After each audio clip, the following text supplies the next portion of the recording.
Добар ден на сите. Драго ни е дека се гледаме во толку голем број. Пред се би сакала да ви посакам топло добре дојде од тимот на Националната платформа за женско претприемништво, односно од Сдруженијето на бизнис жени, Фондација за менеджмент и индустриско истражување и Сојузот на стопански комори. Ние како партнери го имплементираме проектот наречен Национална платформа за женско претприемништво, кој што е поддржан и кофинансиран од страна на Европската унија. Пред се навистина ми представува чест и задоволство дека денес ќе се дружиме со прекрасни дами. Станува збор за дами кои што доаѓаат од различни држави, со различно искуство и секако на некој начин споделуваат своја прекрасна енергија. Идејата на овие вебинари е дека ние ќе допреме до сите вас, ќе ве мотивираме, ќе ви инспирираме и на некој начин можеби ќе го споделиме знаењето кој што го имаат нашите европски партнери со кои што се соработуваме.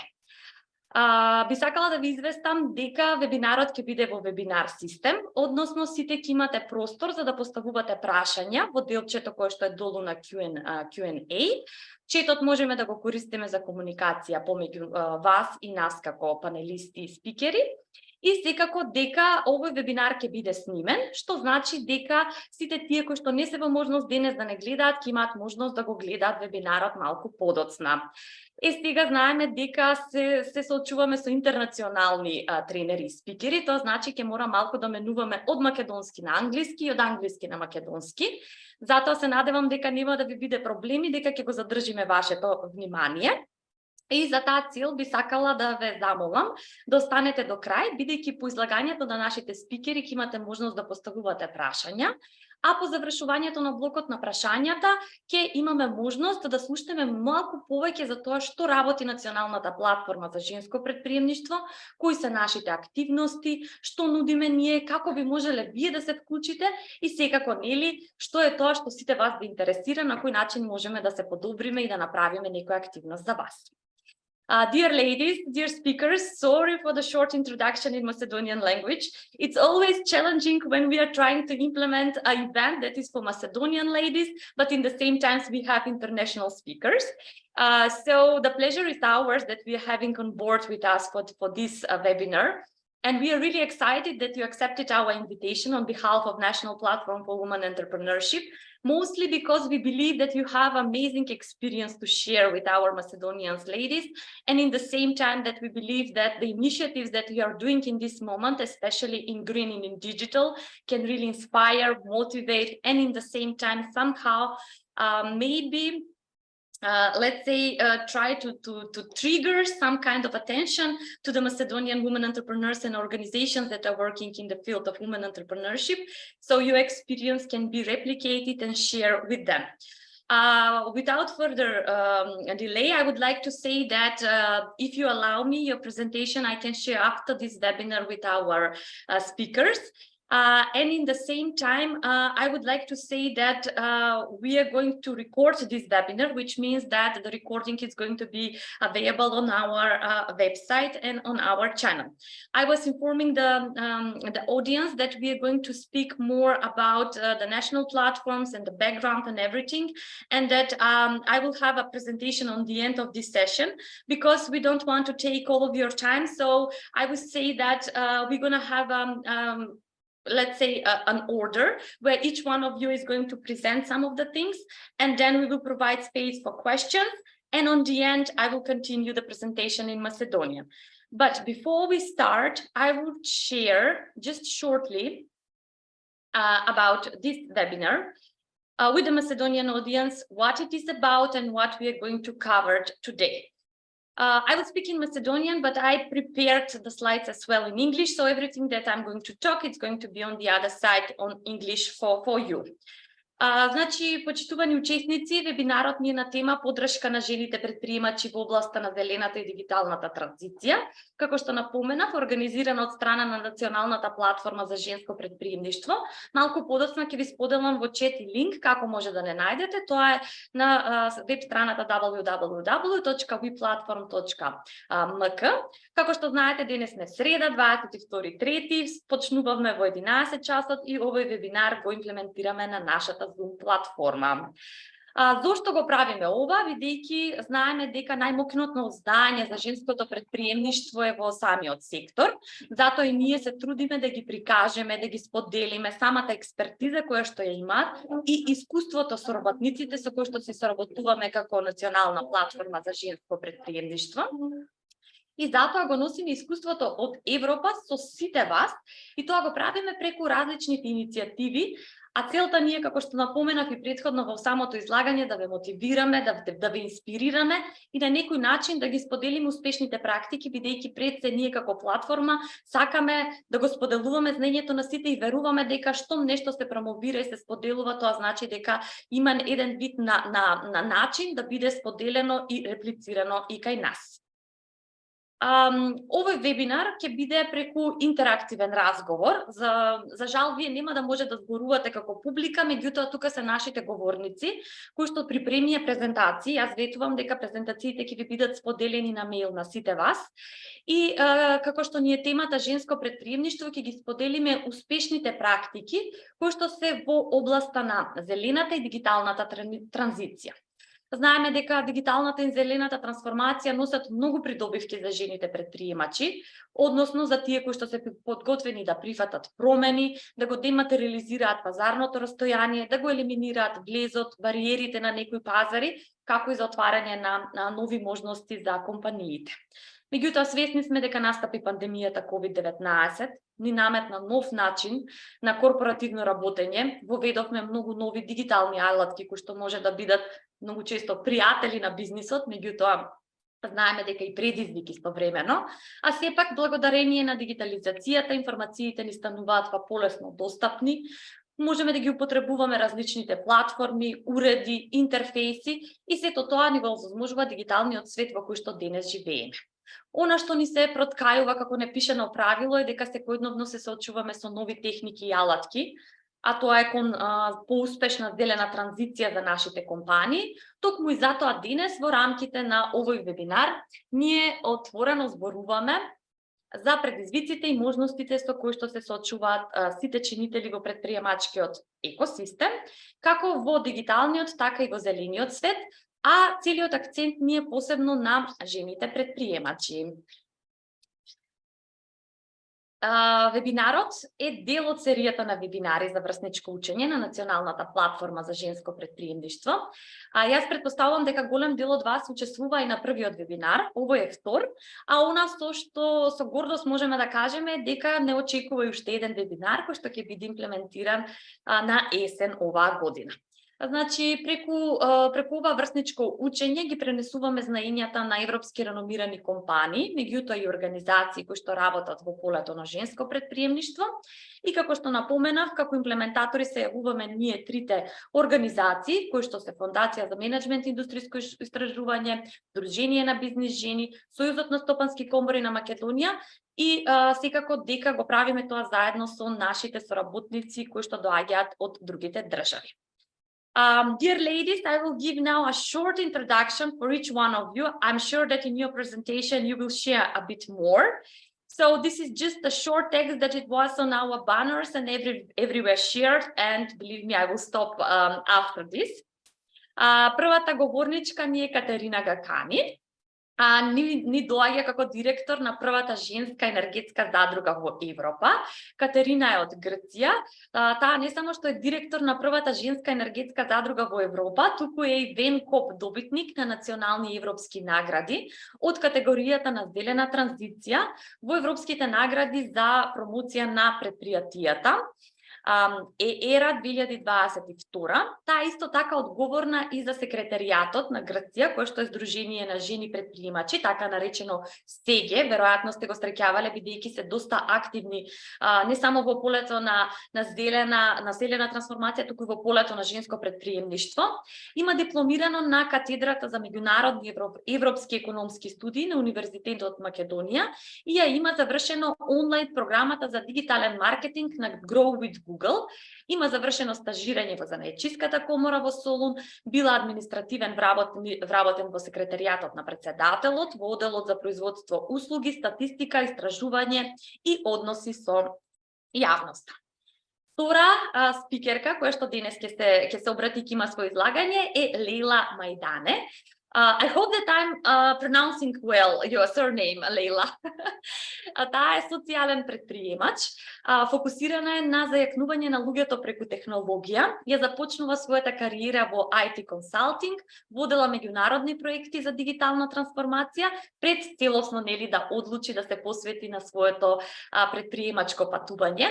Ја основала Fem Fires во 2017 се со цел да ги потикне жените претприемачки да ја обликуваат иднината. Пред се благодарение на технологијата се придружува и на Молен Гик како ко во 2019 за поддршка на компанијата и растот, а воедно и го основа Big Creator во 2020 што представува технолошки стартап кој што развива иновативни решенија за со цел да ја олесни транзицијата од образование на работа. На врвот на нејзините секојдневни активности е исто така и член на управен одбор на Агорија Брисел, учествуваше во тематската група на VG 2020 за дигитална и зелена транзиција на жени предприемачи. Последна, меѓутоа исто така доста битна и секако наша, е Мирјана Јосиповска, која што е одржлива модна дизајнерка. Таа е основачка на првиот македонски дизајнерски бренд на шапки, произведувајќи шапки и модни додатоци за коса од материјали од природно потекло, текстилни остатоци. Брендот има имплементирано zero waste техники на кроење, бидејќи целта е намалување на произведствениот отпад. Сите отпадоци се изработуваат стегачи за коса, се со цел да се елиминира отпадот колку што е можно повеќе.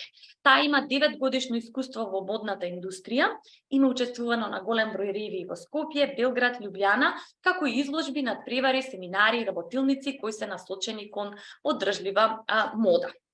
I have the feeling that it's like a kind of Eurovision, you know, when we are presenting who is the best from the best, but I get really positive energy that we are all here with some kind of amazing experience and expertise. So that's why I will stop my talkings here, and I will provide space for you ladies. The first one on our list is Katarina. So Katarina, the floor is yours, and you can feel free to share the presentation, unmute yourself, and do the brilliance as you are always. Hello for your kind words. Hello, everyone. Hold on a second to share my screen.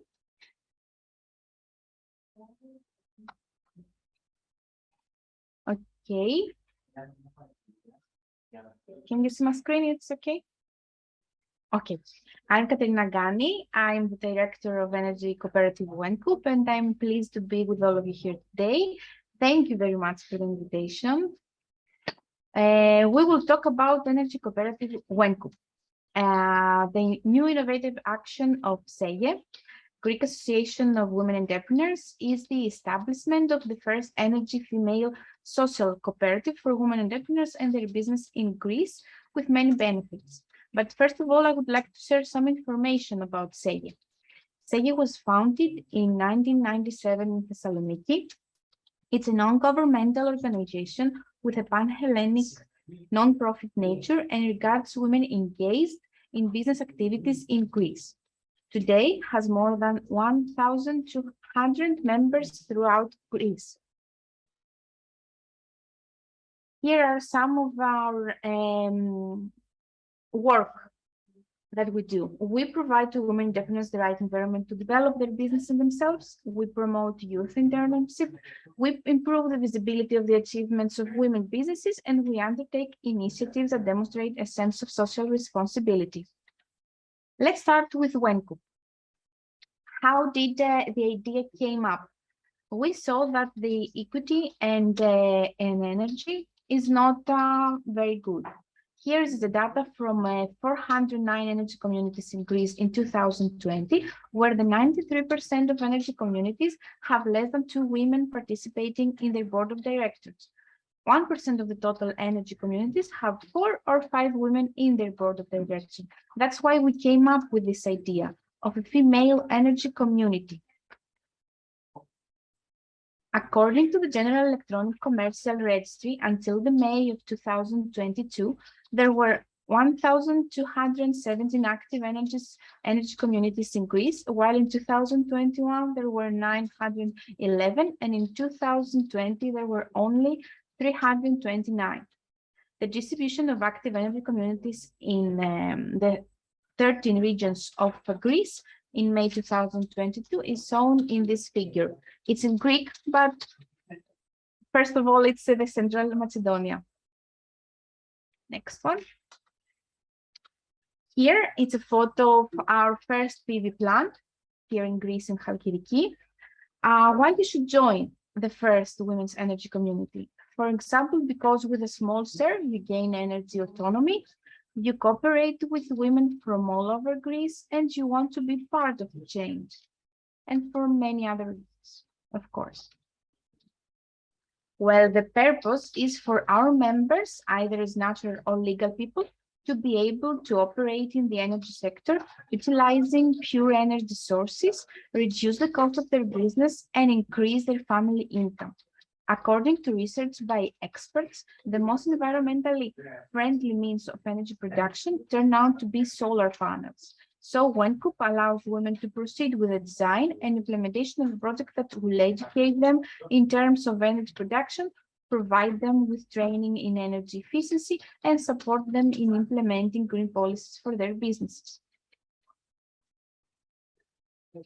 Well, what about our vision? How we started the energy community and our next goals.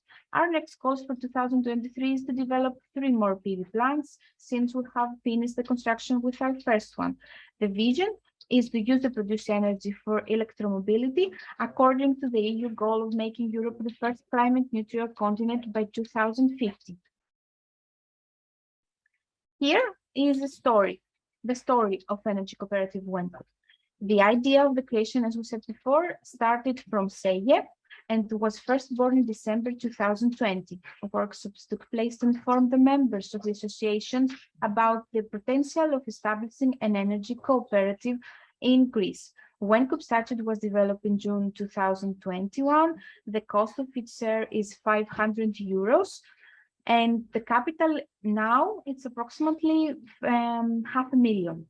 So the energy cooperative is registered in Polygyros municipality and the regional unit of Chalkidiki in northern Greece, and the decision was to develop a photovoltaic plant of 1 megawatt at start. In November 2021, we received the grid connection terms from the Hellenic Electricity Distribution Network, and in July 2002, we received the following grid connection terms for the following 2. The construction of the first PV plant is now finished, and we're waiting for each connection to start business. Here you can see the WENCOOP's board of directors, who consists of 5 members. Each one of these ladies strikes at her field. It's Mrs. Lina Tsaltabasi, Mrs. Korvesi, the vice president, Mrs. Savidou, the general secretary, Mrs. Braka, the treasurer, and Mrs. Topis is a member of the board of directors. Well, now I'm sure that you would like to ask how people in Greece and Europe see our initiative. WENCOOP has received increasing recognition and interest from more and more women who wish to be actively involved in the energy sector. And here you can see some of our publications in newspapers in Greece and our participation in seminars all around the world, and from interviews that we have given in the public TV. I will forward the images. Here are from some events in Greece. And here also. Well, WENCOOP participated in Climate Accelerator Beyond 2022 that was organized by the Impact Hub Athens and Climate Kit, where WENCOOP was one of the 7 winning Greek startups and won the first round and received the cash prize of 5,000 euros to raise awareness events and inform more and more women in Greece. Also, our president, Mrs. Lina Tsaltabasi, was highlighted in the top of 3 women in energy in Europe during the European Sustainable Energy Week in 2022. Here you can see some photo of the event. And the small video, we will see the next one. Sorry.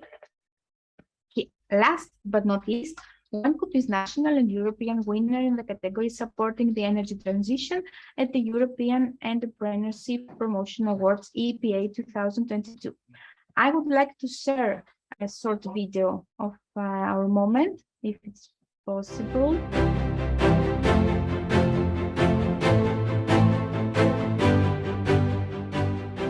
Energy cooperative OneCoop is the first energy community for women entrepreneurs in Greece.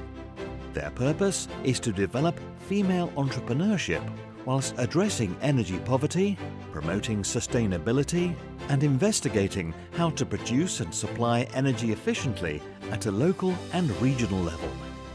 The cooperative operates a photovoltaic park.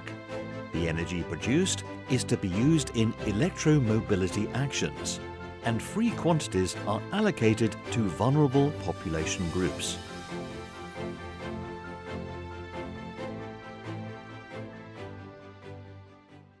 And the winner is Greece Energy Cooperative OneCoop.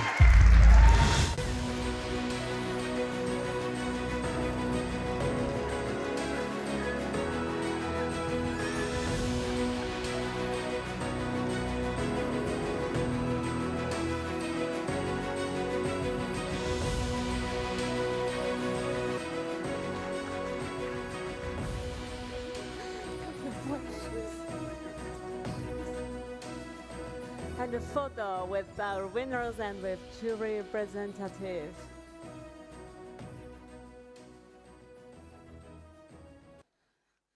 Sule's winner.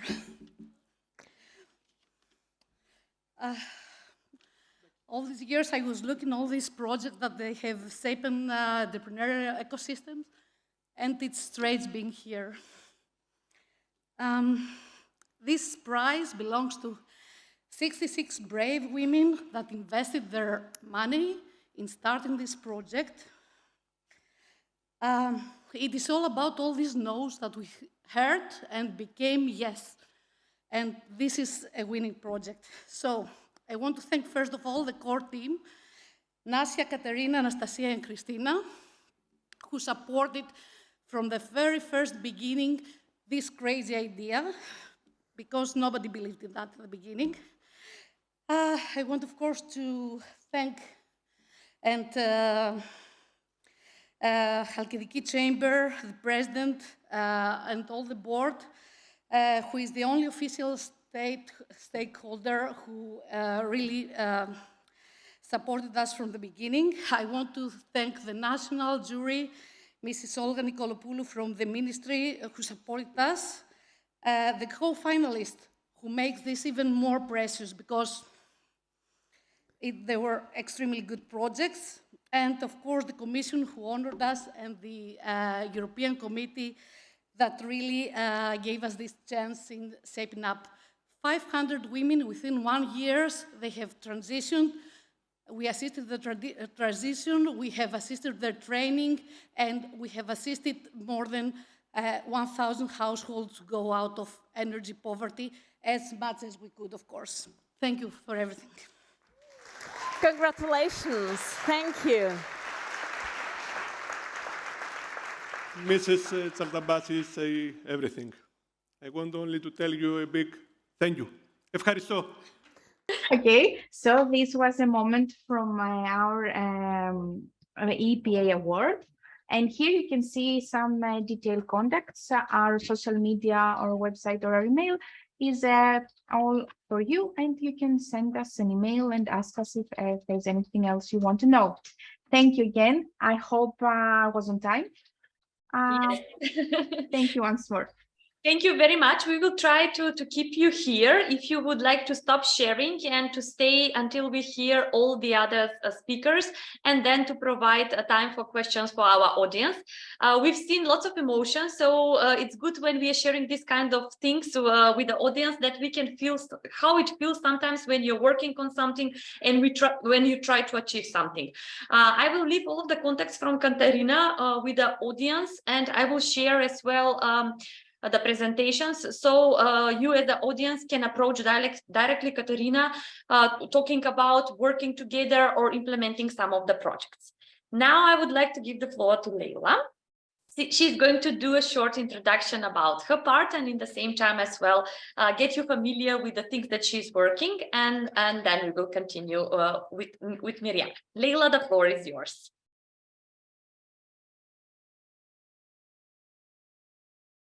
Unmute. Okay. Thank you very much, though. Thank you, Katarina, for the great presentation. A bit pressure to go after you. I'm just kidding. I'm very happy to be with you all today. As Emilia said, I'm gonna actually explain a bit more about what I do and also what we've been working together during the WeGate experience last year. To give you a brief introduction, but she's already done an amazing job.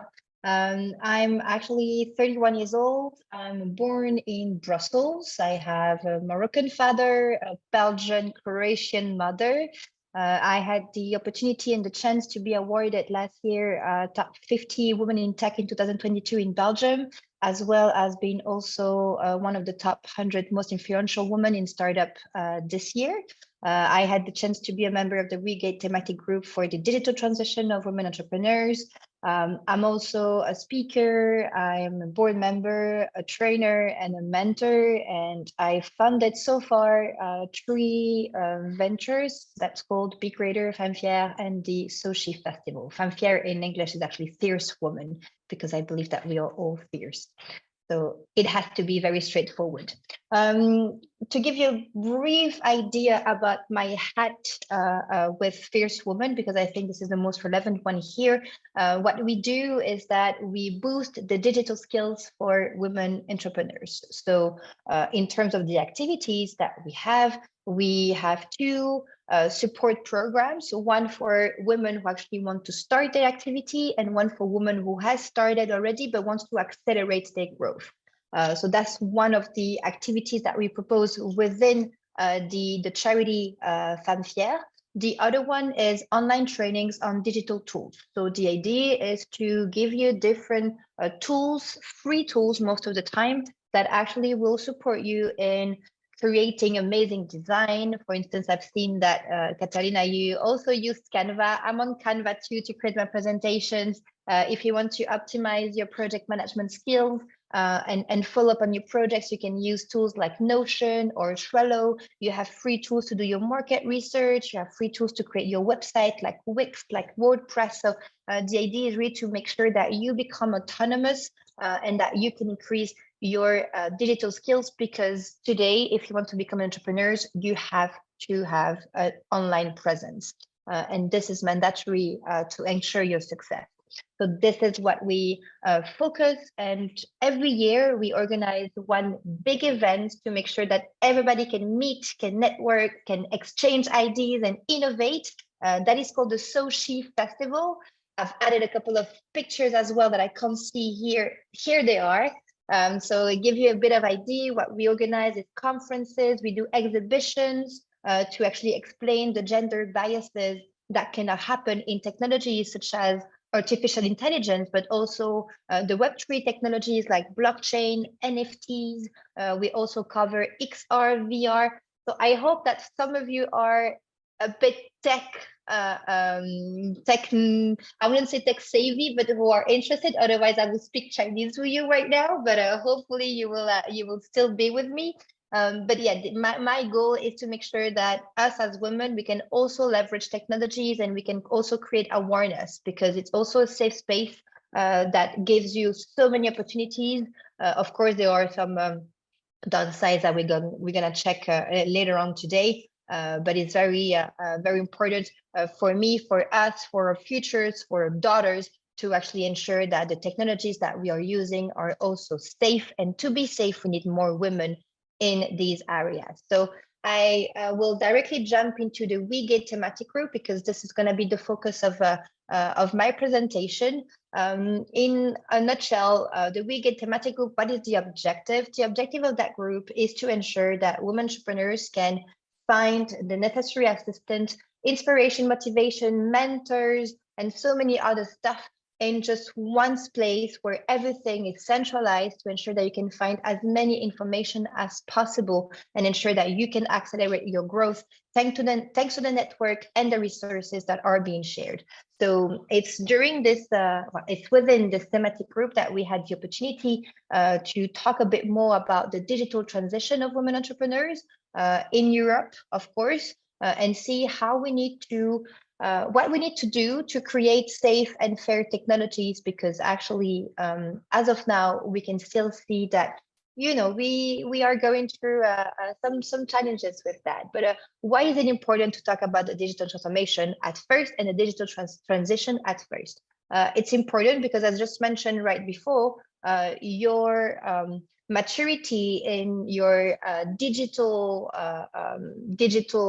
footprint can actually ensure that it can increase your attractivity for investors. It can also increase the optimization of your operation. It can reduce your costs, but it can also increase your leadership participation within the society and offer you a better work-life balance, because you can optimize your task as well thanks to tools that are being shared. So what are the challenges that we can see first online, and what are the challenges linked to the digital transition? Well, some of you might have experienced it so far, some of you may have not, but the gender gap continue to raise issue and continue to grow. And right now, while we bring more technologies into the picture, well, technologies are inheriting or biases. So if us as human, we are all biased, then these bias will be reflected in the technologies that we are building, because technologies are just machines that are answering orders coming from humans. So if in your, let's say, if in the development team of these technologies, we do not have every single opinion or every single realities, then these technologies might negatively affect people who are not thought about. Okay, so let's say that you have only women that are only men. I would say if you have only men who actually develop some technologies, then the woman point of view might not have been thought about and not being reflected in the technology that is being created. Hence, it can create some issues and challenges for women. Example can be if we talk about some scientific stuff. Maybe about the how do you call this? Like the seat belts were actually tested only on men. So that's why you have an increase in accident for women and not for men, for instance. So the consequences of these accidents are much heavier on women because the tests were only done on men. So that's to tell you a bit of how it works when it comes to innovation, creating new technologies. But as of today, we also see other challenges, such as the difficulties for women to raise funds. For instance, here we can see that when women are looking through funds, we have only 61% of women who have experienced gender bias, which is much higher than actually the male counterpart. If we talk about the harassment online, women are more sensitive to actually suffer from online harassment or abuse compared to men who actually live it at a 45% rate.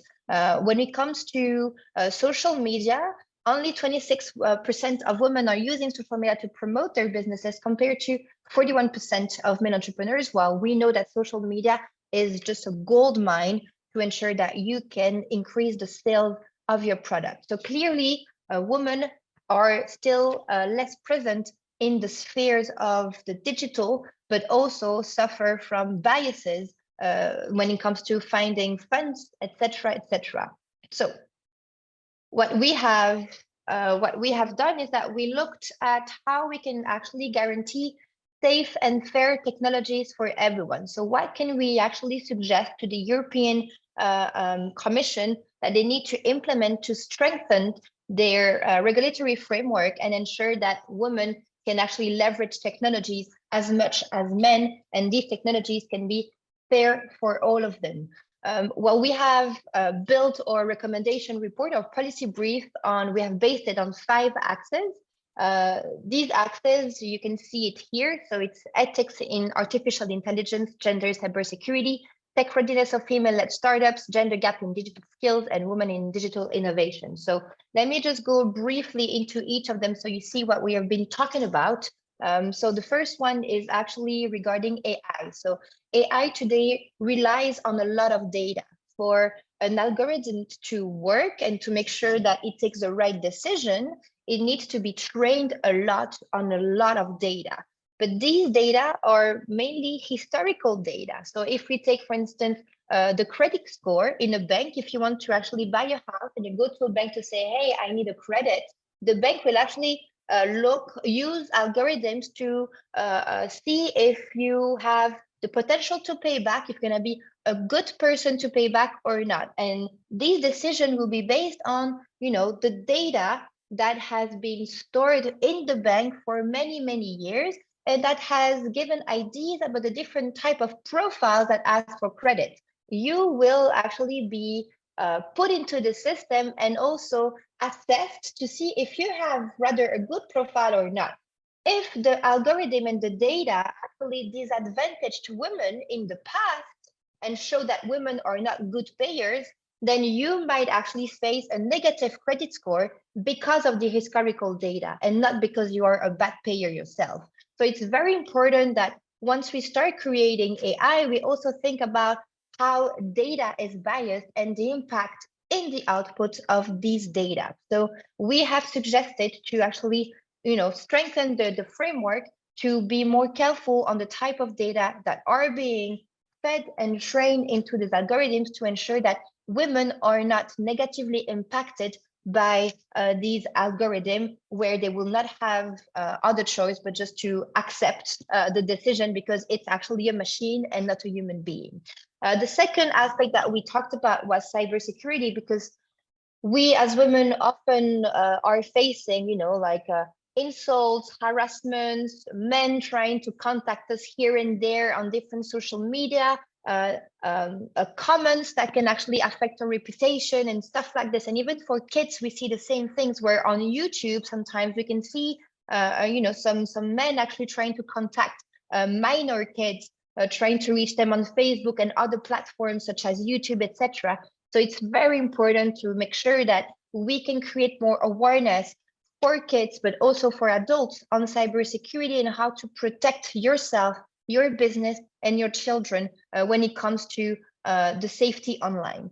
The third aspect about the tech readiness is right now, a lot of investors, VC funds and big investors, are really interested in funding startups, but they are attracted to startups with technology because technology is the future.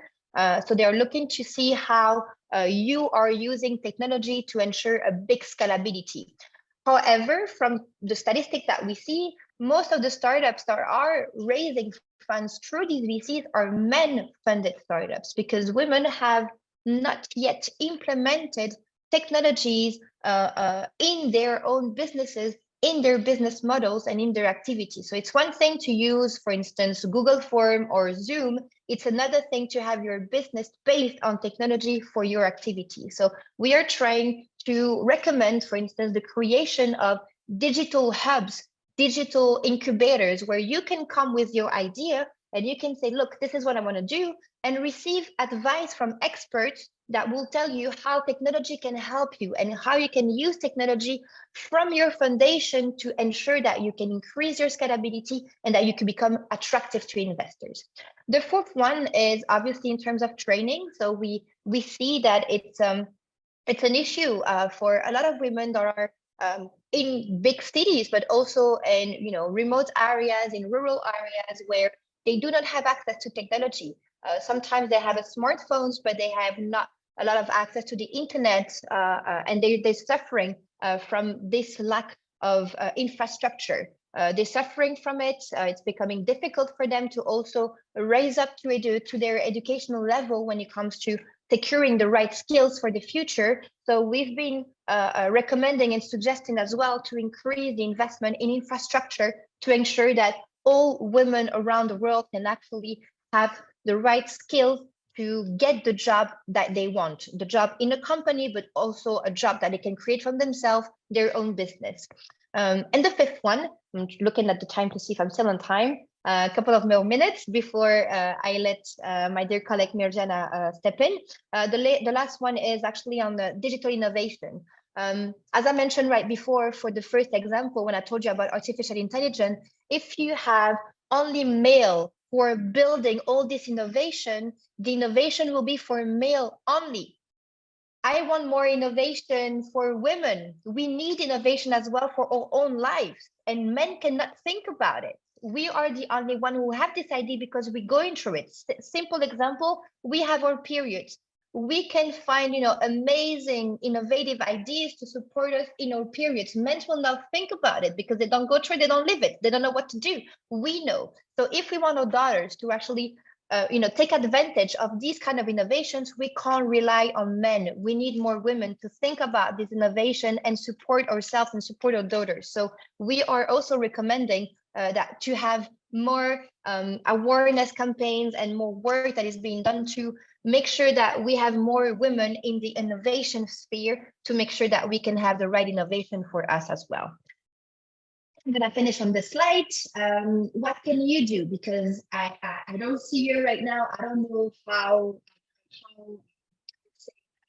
you're to technology and where you are, but I will give you just 3 basic advices for yourself and your business. So the first one is start protecting yourself and your business. It only starts with a strong password. Sometimes we think about cybersecurity is very complicated. What do I need to do? Start with a strong password and encryption. You have tools like 1Password. It's free, for instance, and you can ensure that you cannot be hacked by having a strong password instead of our birth date or the name of our kids or cats. Make sure that you have strong password. Second advice is increase your digital usage. So there are so many free tools online and easy tools online like Canva, Google Forms, Trello, as I just mentioned. You just type on Google, free tools for entrepreneurs, and you have a long list. Don't be scared. Just jump into it. Make sure that you can leverage them to accelerate your business growth. You will not regret it. And the third one is be curious, but stay alert. Be curious because technologies, once you dig into it, you will find amazing opportunities and so many ideas can come into your mind to actually innovate more on your business. But please use your critical thinking. It's not because you are having such amazing tools like ChatGPT and all these AI that gives you like loads of information that you do not need to challenge them. Challenge them. You never know where the information come from. So use your critical spirit, your critical thinking, make sure that you don't take anything for granted and that you can actually be sure of what you see and how you actually use it. So that is actually it for me. If you want to reach out to me, you can use my email or my social media. I'm big on LinkedIn. I'm not too much on Twitter. So follow me on Instagram, follow me on LinkedIn. This is my name. Here is my email address as well if you want to find us. And it was a pleasure for me to be here with you today. Thank you very much. Thank you, Leila. It was really incredible presentation. I truly enjoyed it, and I'm sure that as well our audience, they will have time after we finish with Mirjana to ask questions for 3 of you. So I will give now the floor to Mirjana. She will share as well a brief about her and about what she is doing, and of course, motivate you, inspire you in the field of her work. Mirjana prepared English presentation. Mirjana, you can choose, you can speak in Macedonian, and then Leila and Katerina will see as well the English floating, but as you prefer. The floor is yours. Здраво, се слушаме. Сега, само секунда. Okay.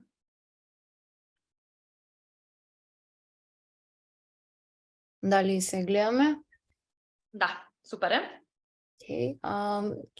Ќе почнам интро на англиски, а после ќе продолжам на македонски. Hello everyone, my name is Mirjana Josifovska, I'm 23 and I'm the founder of the first Macedonian designer heads brand, which is ethically and locally produced here in Tetovo. And I will be talking about green practices in design and more specifically in fashion for a more sustainable future.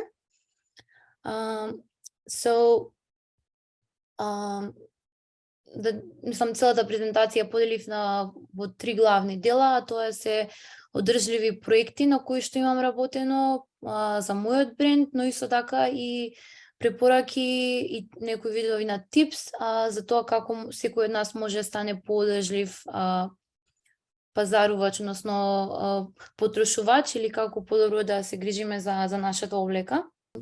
So I will switch here. I will just shorten it. I've studied fashion design. I started working in the fashion industry since I was 14. And since then, I started first with clothes, and then I transitioned into hats and hair accessories. And one interesting thing that I wanted to mention is in 2019, I won the 3rd place in Fashion Scout Southeast Europe competition, which was held during Ljubljana Fashion Week in Slovenia, and I was the youngest contestant there at just 19. And then in 2020, a couple of months ago, I was awarded the 2nd prize award for my startup at the Uplift Western Balkans Accelerator in Tirana. And interesting thing is the 1st and 2nd place at this competition were won both by women in fashion. So I think it's a good thing happening for the Western Balkans ecosystem scene. Окей, сега ќе продолжам на македонски. Тука ќе спомнам за неколку проекти кои што се поврзани со одржлива мода, на кои што имам работено, кои што можат, нели, секој кој што работи во дизајнот на некој начин може да се инспирира од нив или пак да ги имплементира. Бев избрана да учествувам во проектот Одржлива приказна, организирана од Моден Викенд и поддржана од British Council, Министерството за култура и Министерството за економија и под менторство на дизајнерката Ирина Тошева. И тука работевме парчиња облека кои што беа изработени од текстилни отпадоци од текстилни работилници од целата држава. И на тој начин изработив оваа јакна која што е целосно изработена од текстилен отпад со над 150 часа од сорачна изработка. И после тие модели беа презентирани за време на Моден Викенд во 2018 година. Тука има неколку скици од целиот процес на изработка, со тоа што парчињата ги селектиравме парчињата, со тоа што главниот дел на јакната е создаден од текстилни отпадоци, додека ракавите на раката се создадени од парчиња на остатоци од еко кожа која што се користи за производство на каучи, и секое парче е рачно шиено и вртено со цел да се додаде да се добие тој декориран изглед на ракавите. И исто така после тоа бев, нели, како што спомнав, избрана да учествувам на преварот Fashion Scout Southeast Europe за време на Ljubljana Fashion Week во Ljubljana, каде што го освоив 3-то место, и потоа бев и спомената во Vogue Италија и Cult Blood магазин. Следниот проект на кој што исто така работев е Sustainable Fashion Story, каде што бев избрана да учествувам како една од финалистите за надпреварот одржан од британска амбасада, каде што целосно го изработив овој аутфит кој што се состои од текстилни остатоци кои што ги имав во моето студио, и ова се остатоци од претходни проекти на кои што имам работено, и се тоа беше презентирано за време на модна ревија во Музеот за современа уметност во Скопје за време на роденденот на кралицата Елизавета II. И тука е подетални скици од типот на детално објаснување за тоа од каде ги имам добиено материјалите. После тоа е мојата прва дебитантска колекција, тоа е Спомен на еден град, и колекцијата беше инспирирана од проблеми со кои што се соочува нашето општество, а тоа е миграција на младите луѓе, потоа загадувањето, како и горењето на депониите и самата инспирација беше за тоа. Изработивме цел еден едиторијал кој што беше инспириран од проблемот нели со загадувањето и затоа идејата беше да моделот го имитира овој момент каде што таа се гуши. И исто така тука за потребите на оваа колекција изработивме, затоа што јас како инженерка мислам и доаѓам од Тетово, изработивме стилизирана илустрација на менадата која што во рацете носи ѓубре. Идејата беше да се прикаже проблемот со загадувањето и како и депониите кои што ги имаме тука, меѓутоа самиот проект имаше една светла точка, а тоа беше снимивме кампања со млади луѓе во држава кои што работат во полињата на уметноста и културата и сите од нив ја носеа мајчка со испринтаната илустрација на стилизираната менада, изборуваа за нивните дела и за тоа какви промени сакаат да направат во нашето општество. И сето тоа беше промовирано во Public Room во почетокот на 2021 и целиот проект исто така беше поддржан од Министерство за култура. И тука овие елици исто така се изработени од остатоци од екокожа која е добиена од производство за каучи. Сега вториот дел ќе го фокусирам за мојот бренд и логото, односно мотото кое е Reducing Textile Waste One Head at a Time. И она за кое што сакам да зборувам е дека модната индустрија е втората најзагадувачка индустрија во светот со 92 милиона тона на текстилен отпад кои што се генерираат секоја година. И истото тоа се случува и кај нас во земјава, околу 6000 тона на текстилен отпад се произведуваат годишно на годишно ниво. Меѓутоа што го ви кажам дека може да го намалиме текстилниот отпад со тоа што ќе создадеме нови производи.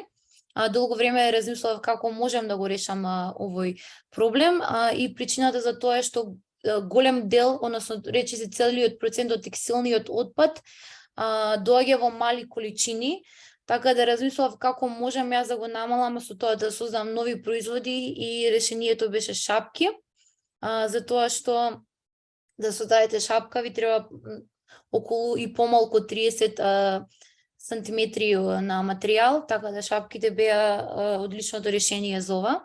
Така да го создадовме првиот македонски дизајнерски бренд кој што изработува шапки и додатоци за коса, кои што се изработени од текстилен отпад, но исто така и материјали од природно потекло. И во нашето производство имплементираме zero waste техники на кроење, со тоа што се обидуваме целосно да го елиминираме отпадот, но од оној отпад што ни останува, од него ги создаваме овие мали стегачи за коса. После тоа нашите производи се достапни во 3 различни големини со цел да бидат достапни за секоја големина на глава и создадени од 100% сертифицирана македонска волна. Исто така имаме имплементирано мултифункционален дизајн како уште еден аспект на одржливост, со тоа што одреден број на производи можат да се носат на повеќе начини и тоа додава уште еден момент на функционалност. Нашите производи се локално sourced и локално произведени со наша специализирана продукција тука во Тетово и се стремиме да создадеме едно општество на жени кои што заедно ќе го работат ова. Употребуваме plastic free, односно пакување кое што нема пластика, односно содржи само хартија и картон и со специализирани рачно напишани notes или белешки. И во иднина планираме да имплементираме можност за тоа да кога нашите купувачи имаат проблем, односно дел од производот е оштетен, да го вратат со тоа што ние ќе го поправиме, им го враќаме назад и исто така да соработуваме со компании кои што го рециклираат текстилниот отпад, односно нашиот отпад кој што ги имаме од продукцијската фаза да го вратиме, односно да го испратиме со компании кои што го рециклираат отпадот. И сега третиот дел би го фокусирала на навики и препораки кои што секој од нас може да ги имплементира за тоа да станеме подржлив купувач. И тука би ги спомнала 5 R's, тоа се refuse, reduce, reuse, repurpose and recycle. Така да ќе започнам прво со секој од нас треба да гледа да создадеме некоја капсулна колекција. И тоа се состои првично пред да решиме да купуваме нови производи, секогаш проверете го вашиот плакар, видете што имате, што немате, врз основа на тоа пазарите, прво создадете една капсулна колекција која што се состои од есенцијалните работи, па после тоа надоградувајте и ако имате можност инвестирајте во квалитетни парчиња и одбите ги моменталните трендови. Со тоа ќе добиете поорганизиран плакар, помалку трошење, но исто така и помалку текстилен отпад. Купувајте second hand, односно на втора рака, тоа се преку thrift shops, vintage shops или online resale shops. И тука како пример исто така ги спомнав игралиште Скопје, кои што се првата vintage продавница, кои што имаат селектирани производи. И тука бенефитот ова е ќе намалите импактот на земјата и на општеството и исто така ќе намалите производството, односно на отпад, со тоа што би се произведувале нови производи. Тука би спомнала секогаш одбирајте квалитет над квантитет, така да кога сакате да купите нов производ, проверете го шиењето на тој производ, проверете ги штеповите, патентите и сите тие работи, за видите колку тоа парче е квалитетно и колку долго и би ви стоело, односно би го користеле. И да, генерално по-квалитетните парчиња се поскапи, меѓутоа едно квалитетно парче ќе ви стои подолго и подолг период отколку неколку кои што само ќе траат одредена сезона. Потоа пазарете локално преку локални продавници, локални онлайн страни, локални дизајнери, но исто така и со локални кројачи. И на овој начин би ја поддржувале локалната економија, но исто така и би ги намалувале јаглеродните емисии со тоа што би се трошело за транспорт. И тука би ја спомнала и Урма Концепт Стор, која што е македонска онлайн платформа, која што сработува со македонски дизајнери, не само за облека, туку исто така и за накиди, чевли, така да е исто една одлично решение за ова. Гледайте да користите облека од природни материјали, како што се памук, органскиот памук исто така подобар, лен, свила, волна и слични материјали. И гледайте кога пазарите, проверете составот на материјалите, гледайте да избегнувате полиестер, најлон или спандекс, од причина што овие материјали прво се лоши и штетни за вашата кожа, но исто така им треба многу долг период за да се разложат, додека природните материјали многу побрзо се разложуваат. Исто така гледайте да барате сертификати во облеката која што ја носите. Тука има едни од најважните, да речам, сертификати кои што може ги најдете, така да пред да купите, пробајте да видите брендот од кој што ги купувате овие производи, дали е сертифициран.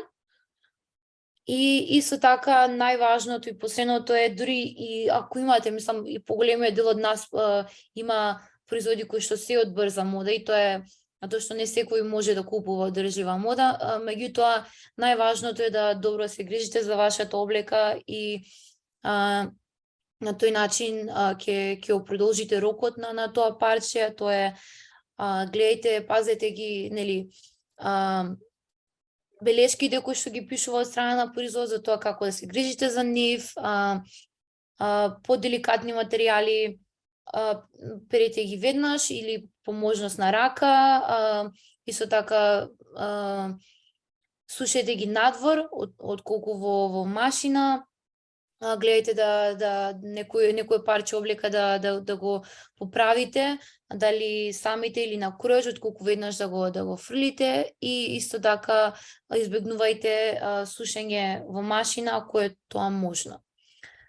Така да тоа беа моите препораки и се разбира ако некој има некое прашање, слободно може да ме праша на социјални мрежи, може исто така на LinkedIn, така да ќе ги шернам ако е потребно долу исто линкови, така да ви благодарам за вниманието. Благодарам, Миријана. Може да стопнеш шеринг. Сега е моментот на прашања. Катерина and Leila, I hope that you're still here with us. Now it's the moment for question. We heard that you had lots of things to share. We are sure that you can inspire even more. As I mentioned before, we will share the presentation with the audience and maybe they will approach you with more questions. Taking in consideration that there were some questions into the Q&A, I will ask first those questions and then I will provide space for the questions that were into the chat. The first one, it is, where do you find digital and green organizations and networks? And the question, it is for all the panelists. So you can choose who wants to answer first and who is going to be second and third, or we can go as you were doing the presentation. Maybe we can start with Katarina first. Yes, it's a very good question. SEIA has many partners since it's an organization for many years. He has a network of its own, but most of them you can find them through networking, through events such as this one. I met those wonderful ladies here in the panel. I think this way, either via internet or via network events. I would answer that. Thank you, Katarina. Leila? So you have some European funds that actually are available, like FEC.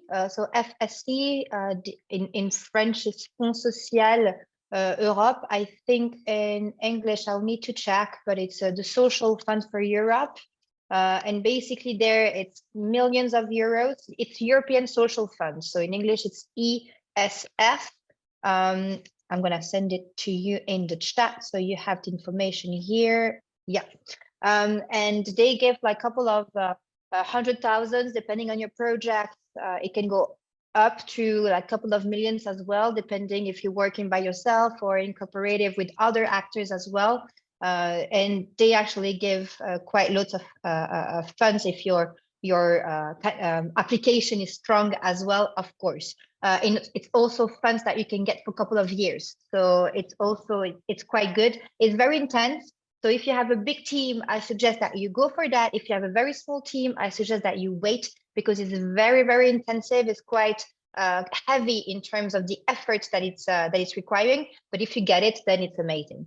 And then I would suggest that you go to like some more specific private funds, like the VC funds that we talk about, for instance. I'm not sure in your region what is available, what is not. So, but we can have a discussion with Emilia right after and check with her if we can find some more information. But you have VC funds that are specializing in green technology, specializing in digital technologies as well. I'm thinking about Shaping Impact Group in the Netherlands. I'm thinking about, for instance, the Blueprint or Impact Shakers that are focusing on underrepresented founders specifically. So there are a couple of stuff. You just need to see if you are more interested into private, public, or a mix of both.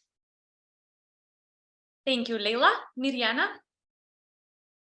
На македонски одговорам или на англиски? Може на англиски сега за да слушнат и Катерина и Лейла. So in terms of green organizations or network, what I usually do is just I go and just type on Google, something like that, or I would search networks, let's say in the Balkans or in Europe, and then I just go on LinkedIn and just follow everything. And usually when you follow all these people, they share things and applications or calls for new things. So, in such a way, you just expand your network. So I would say definitely through LinkedIn, which has helped me a lot. And also, trying to be a part of as many events, seminars and stuff like that. And also, expanding your network, because that helps also, spreading information, from one person to another. And, so it's always a good thing to do that. I mean, this has worked for me at least. Thank you for that. And now we will go with the chat because it's a really familiar question like this one. It is, how do you fund grants for digital and green? Katerina? Here, it's the same way from the Google, from the network. It's the same way like how you find the organization or the networks. Mostly from Google searches or from ads via the social media are very helpful. Leila? I thought this was the first question, so I'm not sure I get the difference. Were we not talking about grants before for digital and green? The first, it was about the organization and the networks, and this one is about the grants. But okay, so I'm gonna shift my answer. My first answer was for the grants, and my second answer will be for network then. Again, well, for networking organization. I think as I will not have a lot to add to what my colleagues said, because they already mentioned Google, they already mentioned your network. So you know this rule that says that you are connected to everybody in the world with only 5 people around you. So it requires you only 5 people to be connected to everyone. So I think this is important to realize, because right now through Emilia, I'm meeting you, and then, you know, through her, I can meet somebody else, and through you, somebody else. So it's very easy. I can be connected to Obama in only 3 connections. So think about that. Think about, you know, the reach of your network, everything that it can bring you, and don't hesitate to also contact some local missions for entrepreneurs. I don't know in Macedonia what you have, but if you do have some hubs from entrepreneurs, go there, ask some questions, and try to see also with maybe some more government websites where they might centralize information about initiative like nonprofits that actually are involved in social impact, green, etc., etc. Thank you, Mirjana. So I would say, I agree with everything they said, but also when you search for things, and if you don't know anything like that, go and search, you know, let's say grants, but be very specific, you know, go and search, let's say grants for green businesses in the Balkans, or just our country, or, you know, or businesses owned by women. So be very specific rather than just going and searching for, let's say, grants for green businesses. And then also in our country, I would recommend let's say Ministry of Culture, if you are in that sphere, Ministry of Economy, Министерство за животна средина, Фонд за иновации и технологски развой. And also when you learn about all these organizations that give grants, then check them regularly. You know, keep a tab on them, and just know, so you know what's happening, so you will keep and be updated. Thank you, Mirjana. We have one question for Katerina. It says, thank you for the good shared practices. Can you provide us more information from Katerina? What kind of project it was, finance your work, which program, and if we can use your good practices, if you would like to say that maybe the business model. Katerina, the question is for you. Okay. We're not in a program. We started WenCoop via crowdfunding from the members of SEGE. We have applied to be in many European programs for funding. Still, we're waiting for approvals or not. The aim of WenCoop was to address the absence of women in the energy sector. That is why we started a female energy community here in Greece. I'm sorry, what else was the question? I don't know if I answered. It was about if you can share with us what kind of project it was, finance your work, which kind of program, and if we can use your good practices, and if you would like to share the business model of this good practice. The business model is, for the start, is our 4 PV plants. This is how we will do that. We have finished the construction of the first PV plant, and we're following for the 3 next ones. This is the plan. The produced energy to be provided for electromobility as a vision, and to provide free quantities to vulnerable groups of people here in Greece. This is the business plan. To be adapted, yes, one could be easily adapted and replicated, not only in Greece, but across all groups. At a time when Europe is shaping its development strategy, the European Green Agreement, and putting climate neutrality at the heart of its practices, I think this is a very good. I don't know if I have answered, I don't know. Thank you, Katerina. In the chat, in the Q&A button, we're receiving lots of questions. So in accordance with the time, I will say that one of the questions, because it's more about the sustainability, I will ask Mirjana, and the other one, because it's about the digitalization, I will ask Leila. So maybe first with Mirjana, where we can find the business, where can I share my business idea for sustainability, and how to get directions about how to create it step by step? So one thing that I would also recommend, and is just how I also started my business, is especially the government program, which is самовработување со грант или самовработување со кредитирање. Со тоа што ако се водите како невработена личност, може да аплицирате за грантот со самовработување, но исто така и кредитирање, кои што се одлични програми за тоа како да започнете вашиот бизнес, но исто така почетните фази на отварање на бизнес е многу подпомогнато од оваа програма, исто така и создавањето на бизнес планот. И исто така сега ми тегна на една страна кај што има подетални информации за тоа како може да се отвори бизнес, но исто така и грантови, така да дали може да ја ставам во секунда. Да. Мислам нека се вика Biz for All, и наменето е за информации поврзани се што е тука во земјава, така да мислам дека е многу доста информативно и секој може да го погледне и ќе му помогне доста. Thank you. Now, Leila, one question about for you, because it's about the digitalization. One attendee is asking if digitalization is helping is the digitalization is helping the business, or it is making more damage in the sphere of commercialization or commercials with disinformation or fake news? I don't think that a small business will be impacted by fake news. I think that fake news will impact, for instance, major topics like we had for COVID or like elections, etc., etc. It will not affect your business. I understand the questions though, and I think it's a very relevant question. But we shouldn't be scared of this, digital sphere. I think we should embrace it and take advantage of it. But as I mentioned, we need to be careful for the passwords, for instance, not to be hacked. So it's not a matter of you being attacked by fake news. Of course, you need to monitor your online reputation. If you have a business online and you decide to put some Google reviews, make sure that you can actually go through the Google reviews, that you actually have some control over the word and the reputation that you have online.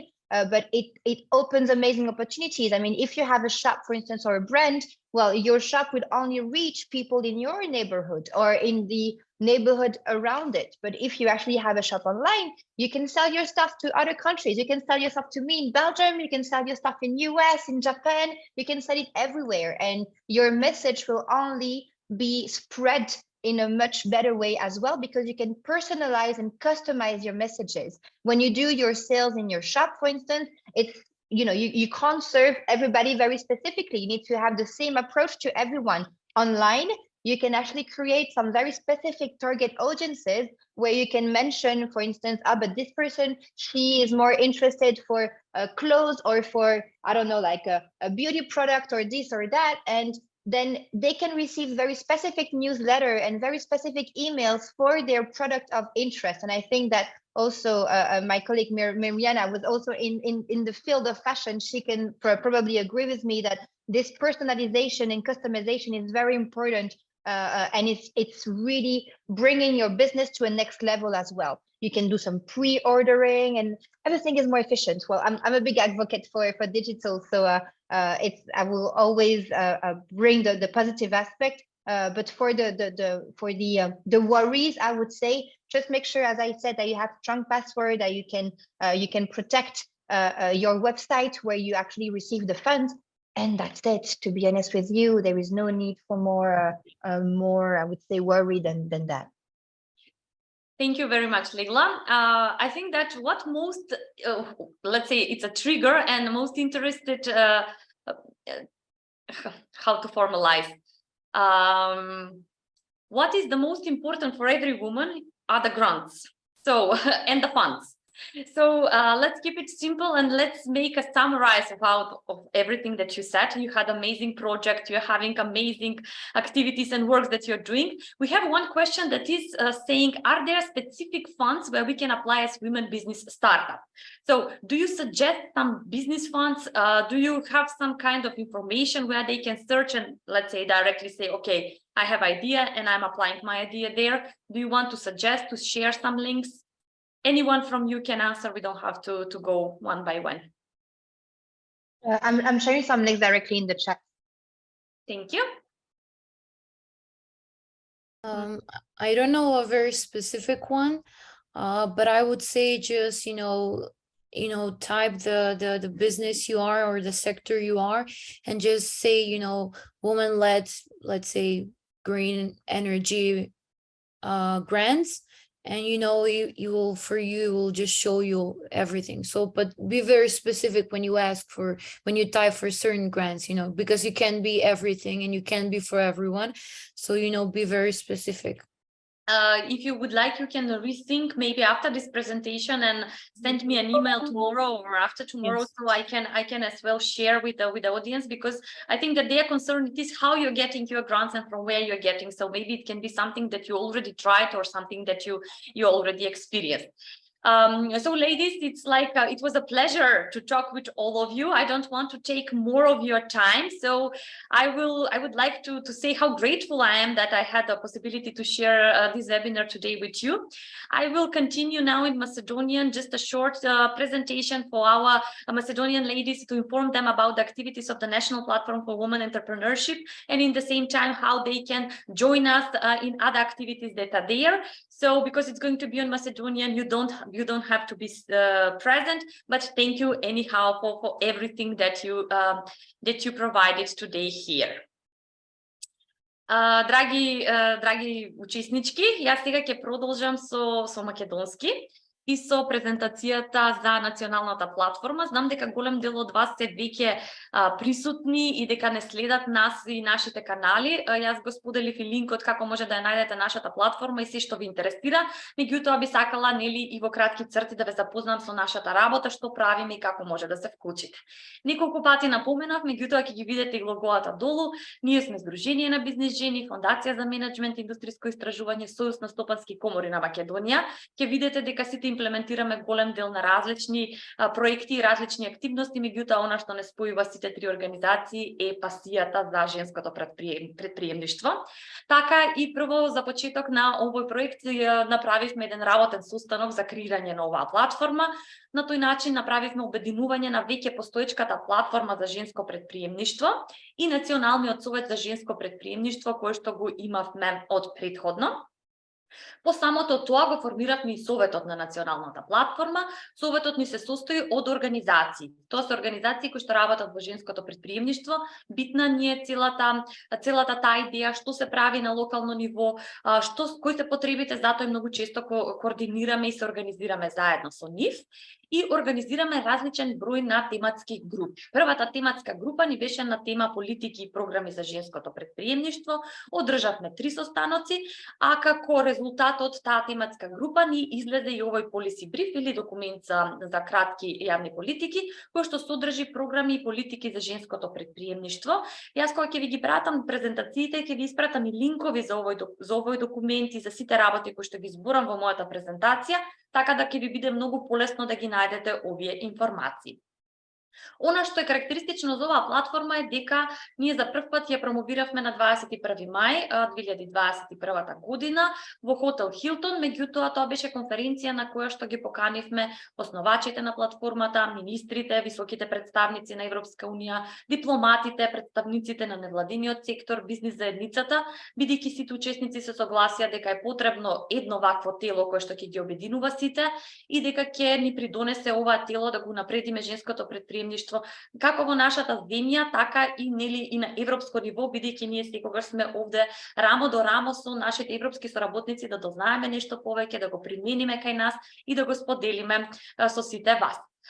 Втората тематска група на тема пристап до финанси, тоа е она сите што не интересира, беше одржана, може да видите тој микс на кога го стартувавме проектот, работите ни беа онлайн, сите носевме маски, беше корона период, меѓутоа подоцна веќе започнавме со имплементација на настани во живо, така да како резултат од оваа тематска малку кликнав неколку слајда напред, како резултат од оваа тематска група имаме ние изготвено исто така документ и инфографик, така да ќе ги споделам линковите со вас во мејлот кој што ќе го доставам до сите. Нашата работа е доста карактеристична, затоа и креиравме советодавен одбор.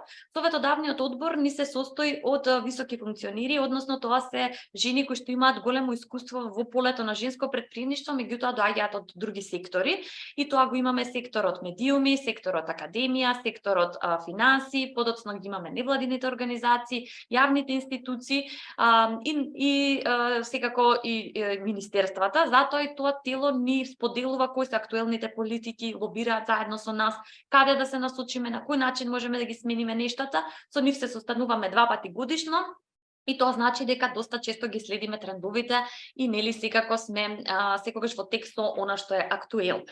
Покрај тематските групи кои што ги организираме, ние организираме и секторски групи. Првата ни беше жените во руралните средини и претприемништво, а како резултат од оваа секторска група произлезе и нашиот документ. Самиот документ може да го најдете исто така на нашата веб страна, таму ќе ги најдете препораките, а воедно и ќе видите кои се најголемите проблеми со кои што ни се соочуваат жените во руралните средини. Втората група ни беше дигитализација, односно перспектива за женско претприемништво. Исто така доста добар документ кој што беше изработен во име на националната платформа и тој е достапен за сите вас, така да доколку ви требаат дополнителни информации, ќе може да ги најдете таму. Многу често не прашуваат како ги знаеме потребите на жените претприемачки. Тоа го правиме преку барометар за женско претприемништво, значи секоја година во името на националната платформа објавуваме анкета. На тој начин ги собираме сите податоци од жените претприемачки да одреден број на прашања, подоцна ги правиме една ревизија на прашања и изготвуваме документи, односно тоа се извештај, како што можете да видите ова од 2021, кои биле потребите, кои биле препораките, ова извештајот од 2022 и сакам да најавам дека исто така и во 2023 ќе имаме повторно барометар. Анкетата ќе биде пуштена годинава во септември или октомври месец, бидејќи секогаш резултатите се промовираат на нашиот самит кој што го организираме во ноември. Кога станува збор за самит, знаеме сите колку е битно вмрежувањето и колку е битно да сме физички присутни со луѓето, да запознаваме други личности кои што го работат тоа што ние го работиме, да запознаеме организации преку кои што можеме да ги изнесеме нашите идеи или на некој начин да дознаеме нешто повеќе од нив. Така да ова се фотографии кои што се извадени од првиот самит за женско претприемништво во 2021. На тој самит ние доделуваме и награди. Така може да погледнете дека ова се наградите за најуспешни претприемачки. Ова е веќе самитот за женско претприемништво годинава. Зошто се карактеристични овие самити? Тие се бидејќи имаме различен вид на панели, оставаме простор за јавните институции да зборуваат, организациите, жениве да споделат успешни практики, а исто така оставаме простор и за нашите соработници од Европа да донесат некое свое искуство и свое видување. И токму затоа се одличен микс каде што ќе може на едно место да најдете се и да дознаете се.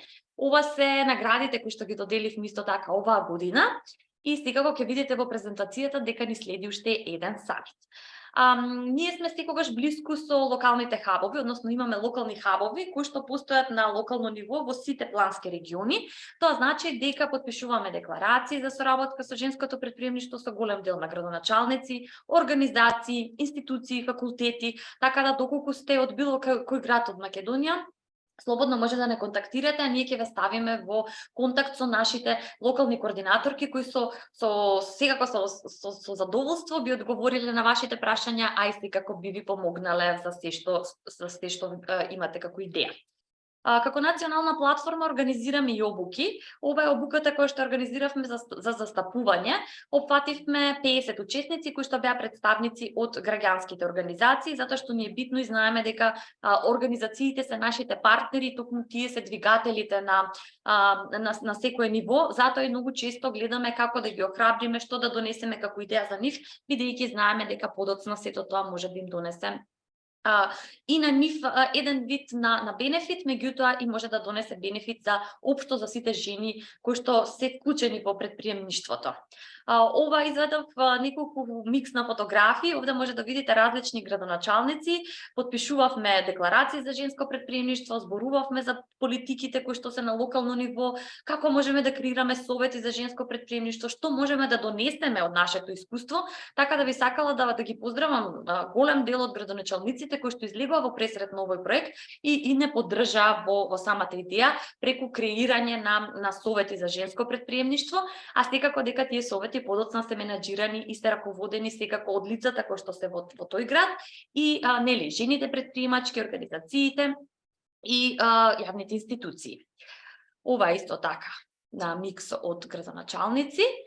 Она на што сме многу горди како платформа е организирањето на регионални форуми. Можете да видите дека имавме различни имиња и организиравме секаде низ Македонија форуми. Имињата се бирани согласно регионот, односно согласно потребите на учесниците од тој регион. Затоа еве и на пример ќе напоменам, во Охрид ни било улогата на жените претприемачки во развојот на туризмот, во Кочани на пример ни било можности и пристап до финансии кои што се битен фактор за женско претприемништво, во Скопје дигитална трансформација, нови можности за женско претприемништво, така да ќе видите од регион до регион секаде варирае. Она што сите вас ги интересира, тоа е што понатаму, како да ни се приклучите, што да направите во полето на женско претприемништво за да бидете дел од нашата платформа, така да ова се активностите кои што ни следат оваа година. Ние ќе организираме уште еден самит. Самитот ќе биде во ноември, секогаш го правиме блиску до денот на женско претприемништво кој што е 19 ноември. Меѓутоа знаете дека се паѓа нели за викенд, така да ќе бидете известени дали ќе биде пред или по 19 ноември. Мислам дека кажам декември, ама 19 ноември. 19 ноември е денот за женско претприемништво. Ние секогаш како платформа сакаме да сме меѓународно присутни, како што напоменав многу пати, ние сакаме да го донесеме искуството од Европа и кај нас. Членки сме на Vigate платформата, членки сме на FCM, тоа значи дека како тим присуствуваме доста често на различни настани. Во предстојниот период ни престои организирање на уште една секторска група и на уште една тематска група. Јас би ве охрабрила да ги следите и нашите социјални медиуми, таму секогаш ги објавуваме и повиците за како да се вклучите, а секако и нашата vplatform.mk, каде што ќе најдете информации за како да бидете дел од таа. Како што споменав дека сме присутни како тим секаде, ова е од минатата година од Брисел, учествувавме на Vigate самитот за женско претприемништво и секако нели со представници од цела Европа, ја споделивме нашата платформа, што работиме ние во Македонија и нели како можеме да допринесеме нешто плюс што доаѓа од Европа. Како платформа сме доста активни во организација на peer learning activities. Ова може да биде нешто актуелно за вас. Тоа се вебинарите, ова ни беше втор вебинар. Ни предстои уште еден вебинар кој што ќе се одржи оваа година. И секако дека ќе имаме 2 студиски посети, односно повикот за првата студиска посета е отворен до петок, така да може да погледнете на нашата платформа, доколку имате подпишана декларација, доколку сте некој кој што направил исклучително некое поместување на локално ниво, може слободно да аплицирате на повикот, со тоа што ќе организираме студиски посети сега и уште една на есен. Бидејќи сме доста видливи, Јас неколку пати споменав за нашата платформа, меѓутоа ви сподели во Чет и радио. Тука би сакала да ве поканам доколку сакате, доколку имате некоја пракса која што сметате дека треба да биде споделена со другите. Би ве замолила да ми пишете на мејл, ќе ве ставам во комуникација со нашиот комуникацијски офицер и ќе ви постават прашања на кои што вие ќе се спремите и подоцна ќе се изврши снимање. Може да видите дека на viradio.mk ние веќе имаме снимано емисии. Имаме снимано емисии со жени претприемачки, со организации, со невладен сектор, со јавни институции. Тоа значи дека секоја една пракса е споделена, меѓутоа покрај тоа ние на YouTube ги споделуваме и жените претприемачки со нивната убава пракса, така да имаме и видео подкасти. Значи, доколку сте заинтересирани, може да се пријавите и за видео подкаст, а ние секако бесплатно ќе ги испромовираме вашите добри практики и ќе ги споделиме со сите што е она што го правите. Дури ја зборувам, би ве замолила исто така да ја спуштите мобилната апликација. Ја има и за iOS и за Android. Значи се вика V Assistant, се пишува точно како што ми е напишана мене во слайдот. Мобилната апликација е бесплатна, меѓутоа зашто ве поканувам да ја спуштите, тоа е бидејќи ќе бидете секогаш во чекор со тоа што следи и што е тоа што следно доаѓа. Од самите повици до самите активности, до на кој начин можете да се вклучите и да бидете дел, така да тоа е она што е карактеристично, а секако знам колку ни е битно времето и не секогаш имаме време нели да ги проверуваме сите информации, а вака најлесно е нели. Со телефонот во рака знаете дека добивате информации секогаш од прва рака. Исто така имаме билтен кој што може да се регистрирате за да го следите самиот билтен. Сега, јас затварам овде, гледам дека веќе и Катерина и Лейла во чет споделија и Миријана споделија информации за прашањето кои што имавте. Јас сум овде уште некоја минута, ако имате прашање за мене или за платформата, доколку немате, секако ќе ве очекувам на мејл да ми го поставите. Значи, како што ветив, по завршување на ова,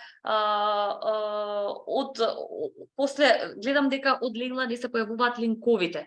Ќе проверам со Лейла и доколку не се појавуваат, ќе замолам да ми прати, да ми испрати, Лейла праќала до нас. Да, добро, ќе ви пратам. Да. Ќе ги пратам јас линковите од Лейла до сите вас, така да уживајте, ќе ги добиете на мејл.